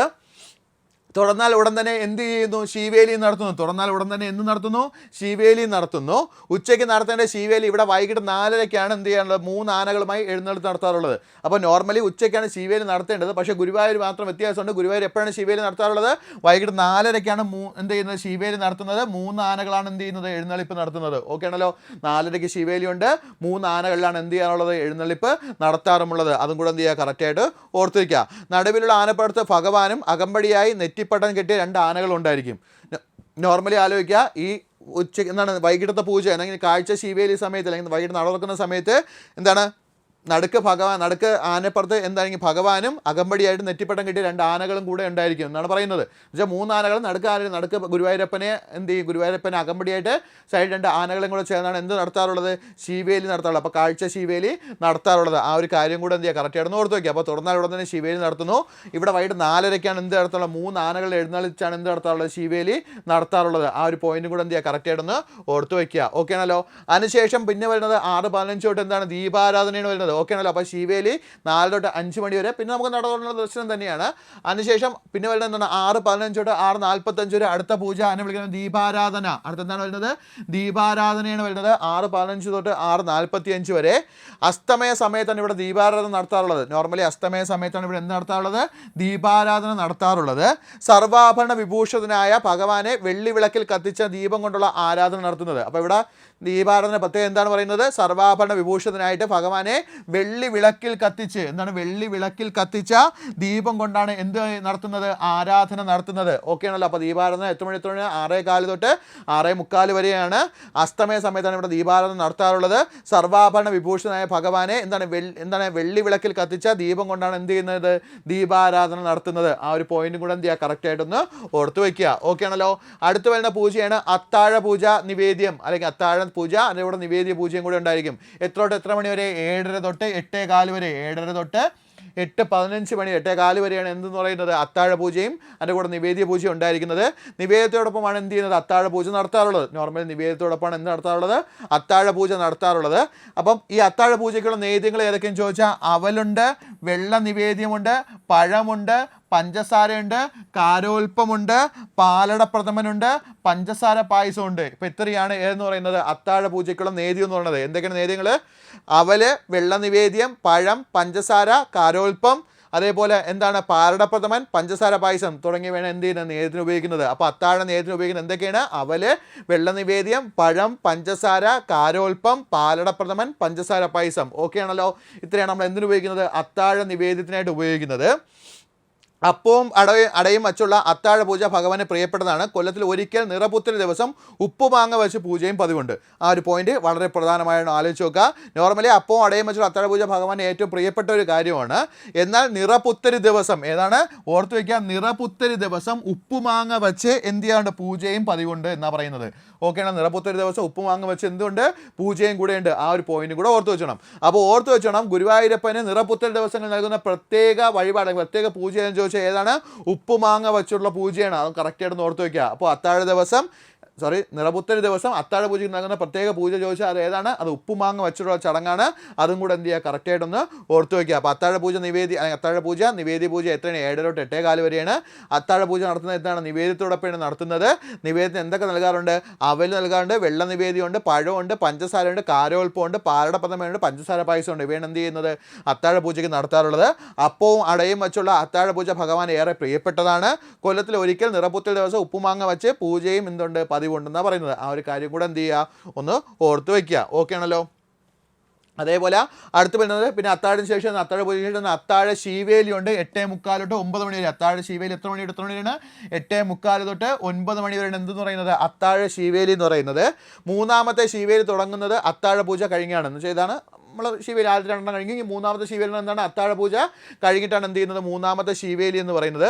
3 പ്രദക്ഷിണം കഴിഞ്ഞാണ് ഭഗവാൻ എന്ത് ചെയ്യുന്നത്? അകത്തേക്ക് പോകുന്നത്. ഇവിടെയും എത്രയാണ്? 3 പ്രദക്ഷിണം കഴിഞ്ഞാണ് ഭഗവാൻ എന്ത് ചെയ്യുന്നത്? അകത്തേക്ക് പോകുന്നത്. അത് ജസ്റ്റ് ഒന്ന് എന്ത് ചെയ്താൽ മതി? ഒന്ന് ഓർത്ത് വെച്ചിട്ടാൽ മതി. അടുത്ത് നോക്കേണ്ടതാണ് ത്രിപ്പുക. അടുത്ത ചടങ്ങാണ് എന്ന് പറയുന്നത് ത്രിപ്പുക അല്ലെങ്കിൽ ഓലവായന. ത്രിപ്പുക കൂടെ എന്തും കൂടെ ഉണ്ട്? ഓലവായനയും കൂടെയാണ്. ത്രിപ്പുക, ഓലവായന 2 ചടങ്ങാണ്. ത്രിപ്പുക, ഓലവായന. ഓക്കെ ആണല്ലോ. അത്താഴ ശീവേലി കഴിഞ്ഞ ഉടനെയാണ് ത്രിപ്പുക ഉള്ളത്. ചന്ദനം, ഗുൽഗുലു തുടങ്ങിയ 8 തരം ഔഷധ സുഗന്ധദ്രവ്യങ്ങൾ പൊടിച്ചു ചേർത്ത് ഭഗവാൻ എന്ത് ചെയ്യുന്നു? പുകയ്ക്കുന്നു. ഇതിനെ നമ്മൾ എന്ത് വിളിക്കുന്നത്? തൃപ്പുക എന്ന് വിളിക്കുന്നത്. അപ്പോൾ തൃപ്പുക ചോദിച്ചാൽ എന്താണ്? അത്താഴ ശീവേലി കഴിഞ്ഞ ഉടനെയാണ് എന്ത് നടത്തുന്നത്? തൃപ്പുക നടത്താറുള്ളത്. എന്തൊക്കെയാണ്? ചന്ദനം, ഗുൽഗുലു തുടങ്ങിയ 8 തരം ഔഷധ സുഗന്ധദ്രവ്യങ്ങൾ പൊടിച്ചു ചേർത്ത് നടത്തുന്ന ഭഗവാനെ പോയിക്കുന്ന ചടങ്ങാണ് എന്ന് പറയുന്നത് തൃപ്പുക എന്ന് പറയുന്നത്. ആ ഒരു പോയിന്റ് ഓർത്ത് വയ്ക്കണം. എന്തൊക്കെയാണ്? അത്താഴ ശീവേലി കഴിഞ്ഞ ഉടൻ തൃപ്പുകയാണ്. ചന്ദനം, ഗുൽഗുലു തുടങ്ങിയ 8 തരം ഔഷധ സുഗന്ധദ്രവ്യങ്ങൾ ചേർത്ത് എന്തിനാണ് ഭഗവാനെ പോയിക്കുന്നതിന് നമ്മൾ എന്ത് വിളിക്കുന്നത്? തൃപ്പുക എന്ന് വിളിക്കുന്നത്. തൃപ്പുക കഴിഞ്ഞാലാണ് അടുത്ത ചടങ്ങാണ് ഓല വായന എന്ന് വിളിക്കുന്നത്. തൃപ്പുക കഴിഞ്ഞുള്ള അടുത്ത ചടങ്ങാണ് എന്ത് പറയുന്നത്? ഓല വായന എന്ന് പറയുന്നത്. അതും കൂടെ ഓർത്തു വയ്ക്കണം. അപ്പം എന്താണ്? നമ്മൾ അത്താഴ ശിവേലി കഴിഞ്ഞു, അതിനുശേഷം എന്ത് വരുന്നു? തൃപ്പുക, ഓല വായന വരുന്നുണ്ട്. തൃപ്പുക എന്ന് പറഞ്ഞാൽ എന്താണ് വരുന്നത്? ചന്ദനം, ഗുൽഗുലു തുടങ്ങിയ 8 തരം ഔഷധക്കൂട്ടുകൾ ചേർന്ന് പുകയ്ക്കുന്ന ചടങ്ങാണ് ഏതെന്ന് പറയുന്നത്? തൃപ്പുക എന്ന് പറയുന്നത്. തൃപ്പുക കഴിഞ്ഞാൽ അടുത്ത ചടങ്ങാണ് ഏതെന്ന് പറയുന്നത്? ഓല വായന എന്ന് പറയുന്നത്. കലവറയിൽ നിന്ന് അന്നത്തെ ആവശ്യങ്ങൾക്കെടുത്ത സാധനങ്ങളുടെ അളവും വിവരങ്ങളും ഓലയിൽ രേഖപ്പെടുത്തി ഭഗവാനെ വായിച്ചു കേൾപ്പിക്കുന്ന ചടങ്ങാണ് ഏതെന്ന് പറയുന്നത്? ഓല വായന എന്ന് പറയുന്നത്. തൃപ്പുക കഴിഞ്ഞാലാണ് ഓല വായന. അപ്പോൾ എന്താണ് ഓല വായന ചടങ്ങെന്ന് ചോദിച്ചു കഴിഞ്ഞാൽ കലവറയിൽ നിന്ന് അന്നത്തെ ആവശ്യങ്ങൾക്കെടുത്ത സാധനങ്ങളുടെ അളവും വിവരങ്ങൾ, എന്തൊക്കെ സാധനങ്ങൾ എടുത്തിട്ടുണ്ട് അതിൻ്റെ അളവ്, വിവരങ്ങൾ എന്നിവ എന്ത് ചെയ്യും? ഓലയിൽ രേഖപ്പെടുത്തി ഭഗവാനെ എന്ത് ചെയ്യുന്നു? വായിച്ച് കേൾപ്പിക്കുന്നു. ഇതിനെയാണ് നമ്മൾ എന്ത് വിളിക്കുന്നത്? ഓല വായന എന്ന ചടങ്ങ് എന്ന് പറയുന്നത്. അതും കൂടെ എന്ത് ചെയ്യുക? കറക്റ്റായിട്ടൊന്ന് ഓർത്ത് വയ്ക്കുക. അപ്പോൾ പ്രധാനപ്പെട്ടതാണ് ഓല വായന ചടങ്ങ്. കലവറയിൽ നിന്ന് അന്നത്തെ ആവശ്യങ്ങൾക്ക് സാധനങ്ങൾ എടുത്ത സാധനങ്ങളും അളവുകളും വിലയിലെ വിവരങ്ങളും ഓലയിൽ രേഖപ്പെടുത്തി ഭഗവാനെ വായിച്ച് കേൾപ്പിക്കുന്ന ചടങ്ങാണ് ഏതെന്ന് പറയുന്നത്? ഓല വായന എന്ന് പറയുന്നത്. അതും കൂടെ കറക്റ്റായിട്ട് ഓർത്ത് വയ്ക്കുക. നമ്മൾ ഗുരുവായൂർ ദേവസ്വം ടെസ്റ്റ് ചെയ്ത് ജോലിക്ക് കഴിയാൻ നേരത്ത് ഈ കാര്യങ്ങളെല്ലാം ഓർത്ത്. ഇപ്പോൾ ഇങ്ങനത്തെ പൂജകളെല്ലാം നമുക്ക് അവിടെ എന്ത് ചെയ്യേണ്ടി വരും? നേരിട്ട് കണ്ട് അതിൻ്റെ കാര്യങ്ങളെല്ലാം നമുക്ക് ചെയ്യേണ്ടി വരും അല്ലേ? അപ്പോൾ ഈ കാര്യങ്ങളും കൂടെ എന്ത് ചെയ്യുക? അത് കറക്റ്റായിട്ട് ഓർത്ത് വയ്ക്കുക. അപ്പോൾ തൃപ്പുക കഴിഞ്ഞാൽ അടുത്ത ചടങ്ങാണ് ഏതെന്ന് പറയുന്നത്? ഓല വായന എന്ന് പറയുന്നത്. കലവറയിൽ നിന്ന് ആവശ്യങ്ങൾക്ക് അന്നത്തെ ആവശ്യങ്ങൾക്ക് എടുത്ത സാധനങ്ങളുടെ അളവും വിവരങ്ങളും ഓലയിൽ രേഖപ്പെടുത്തി ഭഗവാനെ വായിച്ച് കേൾപ്പിക്കുന്ന ചടങ്ങ്. ഇതിനെ നമ്മൾ എന്ത് വിളിക്കുന്നത്? ഓല വായന എന്ന് പറയുന്നത്. ഓക്കെ ആണല്ലോ? അപ്പോൾ ഇത്രയായി കഴിഞ്ഞാൽ നമ്മൾ എന്ത് ചെയ്തു? അന്നത്തെ ചടങ്ങുകളെല്ലാം കഴിഞ്ഞു. ഓക്കെ ആണല്ലോ? 9:15 നട അടയ്ക്കുന്നു. നട അടച്ച ശേഷം ഭഗവാന്റെ സഹോദരി സങ്കല്പത്തിൽ 233 ഉപദേവതയായ ഇടത്തരികത്ത് കാവ് ഭഗവതിക്ക് എന്ത് ചെയ്യും? അഴൽ നേവിധിക്കും. ആ വാക്കോർത്ത് വെച്ചാൽ എന്താണ്? അഴൽ നേദിക്കും. ഓക്കെ ആണല്ലോ? അപ്പോൾ ഇവിടെ പറഞ്ഞ കാര്യങ്ങൾ ആലോചിക്കുക. നോർമലി 9:15 തൃപ്പുകയും ഓല വായനയും കഴിഞ്ഞിട്ട് എന്ത് ചെയ്യും? നട അടയ്ക്കും. നട അടച്ചതിന് ശേഷം ചെയ്യുന്ന ചടങ്ങാണ് പറഞ്ഞത്. നട അടച്ച ശേഷം ഭഗവാന്റെ സഹോദരി സങ്കല്പത്തിൽ 233 ഉപദേവതയായ ഇടത്തരികത്ത് കാവ് എന്താണ്? ഇടത്തരികത്ത് കാവ് ഭഗവതിക്ക് എന്ത് നേദിക്കും? അഴൽ നേദിക്കും. അവലല്ല, അഴൽ എന്ന് തന്നെയാണ് പറയുന്നത്. ആ വാക്ക് കറക്റ്റ് ശ്രദ്ധിച്ചോണം. എന്താണ് നേദിക്കുന്നത്? അഴൽ നേദിക്കും എന്നാണ് പറയുന്നത്. അപ്പോൾ എന്താണ് അഴൽ എന്ന് ചോദിച്ചു കഴിഞ്ഞാൽ പച്ചരി, വെള്ളരി, നാളികേരം എന്നിവ വച്ച് വാഴത്തണ്ടിൽ തുണി ചുറ്റി എന്ത് ചെയ്യും? തുണി ചുറ്റി എണ്ണയിൽ നനച്ച് കത്തിച്ച് ദേവിക്ക് എന്ത് ചെയ്യുന്നു? അഗ്നി നേദിക്കുന്ന ചടങ്ങാണ് എന്തെന്ന് പറയുന്നത്? അഴൽ നേദ്യം എന്ന് പറയുന്നത്. അപ്പോൾ ഓർത്തിരിക്കുക, 9:15 നട അടച്ചതിന് ശേഷം എന്താണ്? സഹോദരി സങ്കല്പത്തിലെ ഉപദേവതയായ എന്താണ്? ഇടത്തരികത്ത് കാവ് ഭഗവതിക്ക് എന്ത് നേദിക്കും? അഴൽ നേദിക്കും. എന്താണ് അഴൽ എന്ന് ചോദിച്ചു കഴിഞ്ഞാൽ പച്ചരി, വെള്ളരി, നാളികേരം എന്നിവ വച്ച് വാഴത്തണ്ടിയിൽ തുണി ചുറ്റിയിട്ട് എന്ത് ചെയ്യും? എണ്ണയിൽ നനച്ച് കത്തിച്ച് അഗ്നി എന്ത് ചെയ്യുന്നു? നേദിക്കുന്ന ചടങ്ങിനെയാണ് നമ്മൾ എന്ത് വിളിക്കുന്നത്? അഴൽ നേദിക്കുന്ന ചടങ്ങ് എന്ന് പറയുന്നത്. ആ ഒരു കാര്യം കൂടെ എന്ത് ചെയ്യുക? കറക്റ്റായിട്ടൊന്ന് ഓർത്ത് വയ്ക്കുക. ഓക്കെ ആണല്ലോ? അതേപോലെ നോക്കാം, നിർമ്മാല്യം മുതൽ തൃപ്പുക വരെയുള്ള ചടങ്ങുകൾ എന്താണ്? 12 ദർശനങ്ങൾ എന്നാണ് അറിയപ്പെടുന്നത്. ഓക്കെ, അപ്പോൾ നോക്കാം, നിർമ്മാല്യം മുതൽ തൃപ്പുക വരെയുള്ള ചടങ്ങുകൾ നമ്മൾ എന്ത് ചെയ്യും? 12 ദർശനങ്ങൾ എന്നാണ് അറിയപ്പെടുന്നത്. അപ്പോൾ നിർമ്മാല്യം മുതൽ തൃപ്പുക വരെയുള്ള ചടങ്ങുകൾ നമ്മൾ എന്താ അറിയപ്പെടുന്നത്? 12 ദർശനങ്ങൾ എന്നാണ് അറിയപ്പെടുന്നത്. വളരെ ഇമ്പോർട്ടൻ്റ് ആണ്, ഓർത്ത് വയ്ക്കുക. അപ്പോൾ അതാണ് 12 ദർശനങ്ങൾ എന്ന് പറയുന്നത്. നിർമ്മാല്യം മുതൽ തൃപ്പുക വരെയുള്ള ചടങ്ങുകൾ നമ്മൾ എന്ത് വിളിക്കുന്നു? 12 ദർശനങ്ങൾ എന്നാണ് അറിയപ്പെടുന്നത്. ഇനി ഭഗവാന്റെ ഇഷ്ട വഴിപാട് ചോദിച്ചാൽ അത് കൃഷ്ണനാട്ടമാണ്. ഭഗവാന്റെ ഇഷ്ട വഴിപാട് ചോദിച്ചാൽ ഏതാണ്? കൃഷ്ണനാട്ടമാണ്. അതും കൂടെ ഒന്ന് ഓർത്ത് വയ്ക്കുക. ഇനി ഇവിടെ ശ്രദ്ധിക്കേണ്ട കേസ്, എന്നാൽ ചില പ്രത്യേക ദിവസങ്ങളിൽ എന്ത് ചെയ്യുന്നുണ്ട്? ഉദയാസ്തമന പൂജയുണ്ട്. അപ്പോൾ ഉദയാസ്തമന പൂജയുള്ള ദിവസങ്ങളിൽ ഉച്ച പൂജ വരെയുള്ള പൂജകളുടെ സമയങ്ങളിൽ സാധാരണ ദിവസങ്ങളിൽ നിന്ന് എന്ത് ചെയ്യാറുണ്ട്? മാറ്റം ഉണ്ടാവാറുണ്ട്. അന്നേ ദിവസം നട അടയ്ക്കാൻ ഏകദേശം എത്ര മണി വരെ? രാത്രി 10 മണി വരെ ആകും. അതും കൂടെ ഓർത്ത് വെച്ചോണം. അപ്പോൾ എല്ലാ ദിവസവും ഇതേപോലെ ആവണമെന്നില്ല. എന്നുവെച്ചാൽ ഉദയാസ്തമന പൂജയുള്ള ദിവസങ്ങളിൽ എന്ത് ചെയ്യും? രാത്രി നട അടയ്ക്കാൻ എത്ര മണി വരെ എടുക്കും? 10 മണി വരെ എടുക്കും. ഇത്രയാണ് നമ്മുടെ എന്തെന്ന് പറയുന്നത്? ഗുരുവായൂരപ്പൻ്റെ ഒരു ദിവസം എന്ന് പറയുന്നത്. ഓക്കെ ആണല്ലോ? ജസ്റ്റ് പറഞ്ഞ കാര്യങ്ങളെല്ലാം കൂടെ ഹൈലൈറ്റ് ചെയ്ത് പറഞ്ഞ കാര്യങ്ങളെല്ലാം കൂടെ ഒന്ന് ഓർത്ത് വയ്ക്കുക, ഒന്ന് എഴുതി വയ്ക്കുക. അത് ചോദിക്കാൻ ചാൻസുള്ള ഒരുപാട് ഭാഗങ്ങളുണ്ട്, ചോദിച്ച കാര്യങ്ങളുണ്ട് അതിനകത്ത്. അപ്പോൾ ഇത്രയും കാര്യങ്ങൾ എന്ത് ചെയ്യുക? കറക്റ്റായിട്ട് ഒന്ന് ഓർത്ത് വയ്ക്കുക. അപ്പോൾ ഇതാണ് നമ്മൾ എന്ത് ചെയ്യുന്നത്? ഗുരുവായൂരപ്പൻ്റെ നോർമലായിട്ടുള്ള എന്ന് വെച്ചാൽ ഉദയാസന പൂജയുള്ള സമയമല്ല, നോർമലായിട്ടുള്ള ദിവസത്തുള്ള പൂജകളെന്ന് പറയുന്നത് മൊത്തം 12 ദർശനങ്ങൾ എന്നാണ് ഈ പൂജ പറയുന്നത്. ഈ മൊത്തം പൂജ നമ്മൾ എന്ത് പറയുന്നു? 12 ദർശനങ്ങൾ എന്നാണ് അറിയപ്പെടുന്നത്. അപ്പോൾ ഇത്രയും കാര്യങ്ങൾ മനസ്സിലായെന്ന് വിശ്വസിക്കുന്നു. എല്ലാവർക്കും നല്ലൊരു ദിവസം ആശംസിക്കുന്നു. നന്ദി.